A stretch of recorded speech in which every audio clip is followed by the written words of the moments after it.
అదరగొట్టే కారం రంగు రుచి ఆచి కారం పొడి. ఒకప్పట్లా రీ రిలీజ్ సినిమాలు ఇప్పుడు ఆడియన్స్ చూస్తున్నారా? ఈ ప్రశ్నకు సమాధానం పూర్తిగా ఎస్ అని చెప్పలేము, అలాగని నో అని చెప్పలేం. నో అంటే బాహుబలి రికార్డులు తిరగరాయదుగా, అలాగని ఎస్ అంటే మరే ఇతర సినిమాలు ఆ రేంజ్ వసూలు చేయలేదుగా. దీని వెనుక ఆడియన్స్ మాస్టర్ ప్లాన్ మరోలా ఉంది. మరేంటది చూసేద్దాం క్లియర్గా. రీ రిలీజ్ల సినిమాల ట్రెండ్ ఇప్పటిది కాదు. 3 ఏళ్లుగా వరుసగా పాత సినిమాల దుమ్ము దులుపుతూనే ఉన్నారు నిర్మాతలు.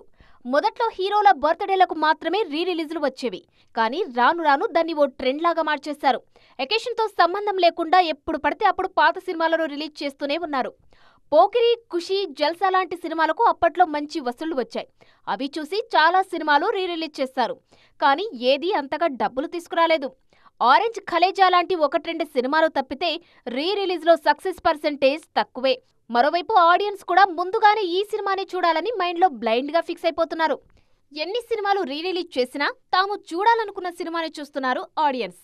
ఒక జగదేక వీరుడు, అతిలోక సుందరి, ఒక బాహుబలి ఎపిక్, ఇప్పుడు శివ, ఇలా కొన్ని ఐకానిక్ సినిమాలు మాత్రమే వాళ్ళు మళ్లీ థియేటర్కు వచ్చి సెలబ్రేట్ చేస్తున్నారు. అందుకే బాహుబలి ఎపిక్ 10 ఏళ్ల తర్వాత కూడా 50 కోట్ల గ్రాస్ వసూలు చేసింది. 1989లో విడుదలై తెలుగు సినిమా గతిని మార్చేసిన శివ సినిమాను 2025లో ఎంజాయ్ చేస్తున్నారు ఆడియన్స్.